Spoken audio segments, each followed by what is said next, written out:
Le Seigneur soit avec vous. Lecture de l'Évangile de Jésus-Christ selon saint Jean. En ce temps-là, après avoir guéri le paralysé un jour de sabbat, Jésus déclara aux Juifs : « Mon Père est toujours à l'œuvre. Et moi aussi, je suis à l'œuvre. C'est pourquoi, de plus en plus, les Juifs cherchaient à le tuer, car non seulement il ne respectait pas le sabbat, mais encore il disait que Dieu était son propre Père, et il se faisait ainsi l'égal de Dieu. » Jésus reprit donc la parole. Il leur déclarait : « Amen, amen, je vous le dis, le Fils ne peut rien faire de lui-même. Il fait seulement ce qu'il voit faire par le Père. Ce que fait celui-ci, le Fils le fait pareillement. Car le Père aime le Fils et lui montre tout ce qu'il fait. Il lui montrera des œuvres plus grandes encore, si bien que vous serez dans l'étonnement. Comme le Père en effet relève les morts et les fait vivre, ainsi le Fils lui aussi fait vivre qui il veut, car le Père ne juge personne. Il a donné au Fils tout pouvoir pour juger, afin que tous honorent le Fils comme ils honorent le Père. Celui qui ne rend pas honneur au Fils ne rend pas non plus honneur au Père, qui l'a envoyé. Amen, amen, je vous le dis. Ceux qui écoutent ma parole et croient en celui qui m'a envoyé obtient la vie éternelle et il échappe au jugement. Car déjà il passe de la mort à la vie.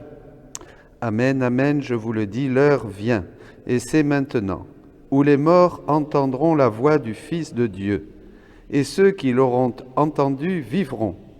Comme le Père en effet a la vie en lui-même, ainsi a-t-il donné au Fils d'avoir lui aussi la vie en lui-même.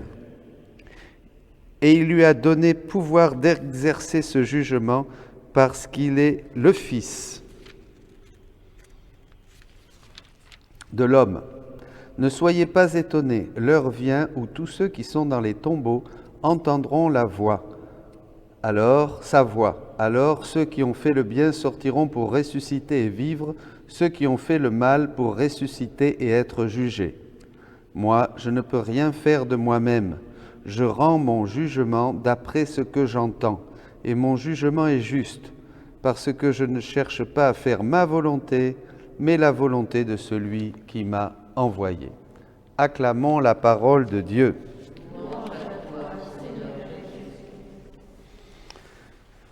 Cieux, criez de joie, terre exulte, montagne éclatez en cris de joie, car le Seigneur console son peuple. Nous nous réjouissons, car l'œuvre de Dieu s'accomplit en Jésus-Christ. C'est lui, l'envoyé de Dieu, qui a tant aimé le monde, qu'il nous l'a donné, livré. Et ce Jésus ne cherche pas à faire sa volonté, mais la volonté de celui qui l'a envoyé. Ces paroles sont extraordinaires, mes amis. Et dans cet évangile, Jésus, vraiment Dieu, montre qu'il ne fait que l'œuvre du Père. Voyez, mon Père est toujours à l'œuvre et moi aussi je suis à l'œuvre. Et ça ne plaît pas aux Juifs. Alors, pour comprendre cet évangile, revenons un peu à Adam. Qu'est-ce que faisait Adam ? Eh bien, Adam, dit Jésus, était doté de tous les biens de Dieu. Et la volonté d'Adam était la nôtre, et la nôtre était la sienne. Vous voyez, c'est extraordinaire. L'homme était Dieu, comme Dieu. Et il continue, tout était harmonie entre lui et nous, et il prenait ce qu'il voulait de nous. Sainteté, sagesse, puissance, bonheur, etc. Il prenait tout ce qu'il voulait de Dieu. Tout ce qui était en Dieu appartenait à Adam. Il était notre prototype, notre portrait, notre fils heureux. Si bien qu'Adam, au début de son existence, avait une période durant laquelle il accomplissait à merveille le but pour lequel il avait été créé. Adam. Et Jésus, c'est le nouvel Adam. Donc déjà, nous pouvons comprendre que Jésus, quand il était sur la terre, et c'est ce qui ne plaît pas aux Juifs, il dit « Mon Père est à l'œuvre, et moi aussi. Je ne dis que ce que je vois faire le Père. » Vous comprenez ? Ça, c'est très important. Le nouvel Adam va faire en plus, beaucoup plus parce que non seulement il va faire tout ce que faisait Adam, il est le Fils unique, il est Dieu, il est lui-même, comme il le dit, la divine volonté, mais en plus là, il va sauver tous les hommes. Il va manifester toute la miséricorde, toute la tendresse, et il va faire agir le Père. Le Père agit en lui, le Père et moi, nous sommes un. Voyez ? Donc ça, c'est très important. Et alors, qu'est-ce qui se passe ? Qu'est-ce qui se passe ? Eh bien, le Père montrait tout à Jésus, et il voyait ce que faisait le Père. Il ne pouvait rien faire de lui-même. Et qu'est-ce que faisait le Père ? Eh bien, le Père, il a étendu Jésus sur la croix. Dès l'incarnation, déjà, Jésus refaisait l'homme et souffrait la passion. La passion a commencé dès le sein de Marie pour Jésus. Alors, le Père étendait Jésus sur la croix. Et il dit que cet acte, le dernier acte de sa vie a été de s'étendre sur la croix et de rester là jusqu'à la mort, les bras ouverts, sans pouvoir bouger ou m'opposer à tout ce qu'on voulait me faire. J'étais l'image de celui qui vit non pas avec sa volonté humaine, mais avec la volonté divine. Étant incapable de bouger ou de m'opposer, ayant perdu tout droit sur moi-même, je subissais une tension horrible de mes bras. Que de choses ils ont dites. Pendant que j'avais perdu mes droits, on a pris ma vie. Mais le droit prépondérant a été celui de la suprême volonté qui, utilisant son immensité, son omniscience, prit toutes les âmes pécheresses, saintes, innocentes ou mauvaises, et les plaça dans mes bras étendus, afin que je puisse les amener au ciel. Je n'en ai refusé aucune. La divine volonté fit une place pour chaque âme dans mes bras. Jésus fait ce que fait le Père. Le Père œuvre en Jésus.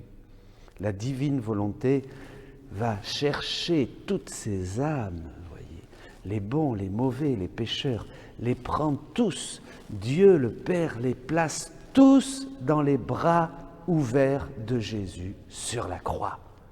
Le nouvel Adam sauve l'humanité. Il est celui que le Père nous envoie parce qu'il aime le monde, il aime l'homme.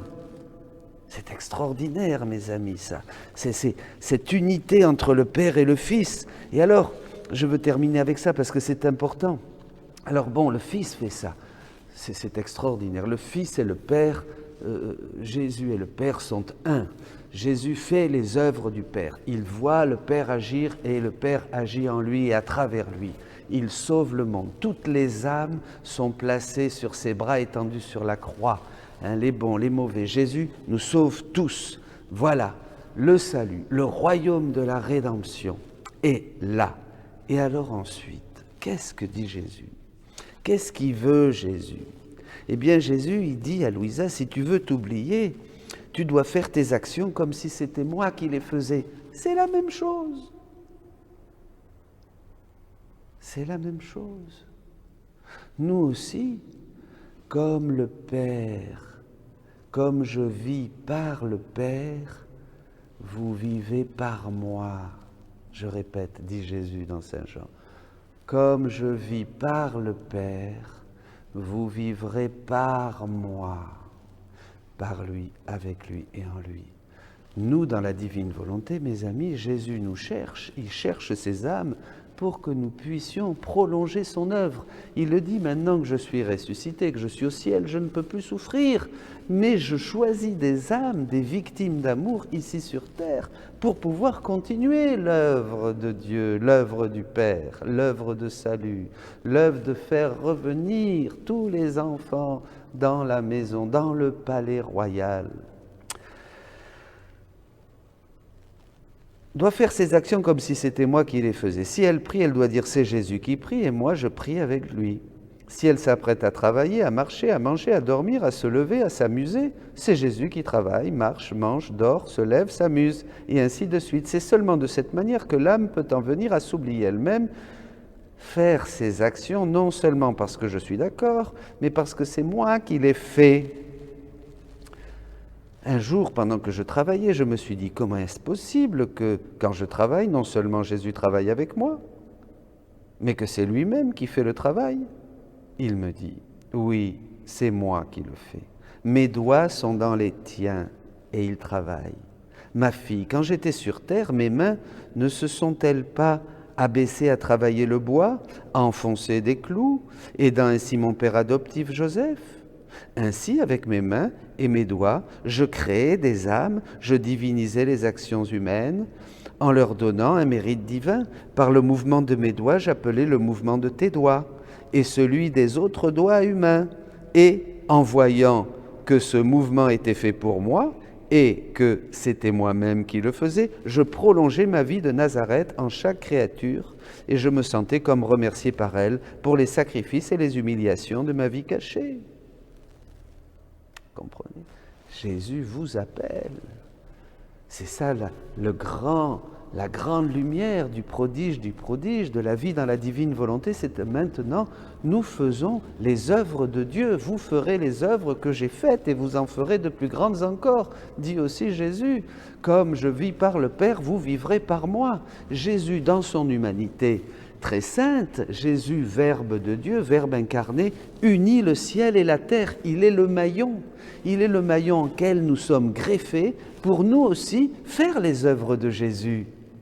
C'est extraordinaire, ça va infiniment plus loin que tout ce que nous pensions. Le Père œuvre à travers Jésus et nous maintenant dans la divine volonté, le Père continue son œuvre pour le salut du monde et pour amener tous les hommes dans le sein du Père. Eh bien, mes amis, crions de joie, terre et cieux, bondissez d'allégresse, le Seigneur vient, le Seigneur est là, le Seigneur nous appelle, le Seigneur nous fait faire ses œuvres. Le Seigneur est tellement bon. Béni sois-tu, Seigneur. Amen.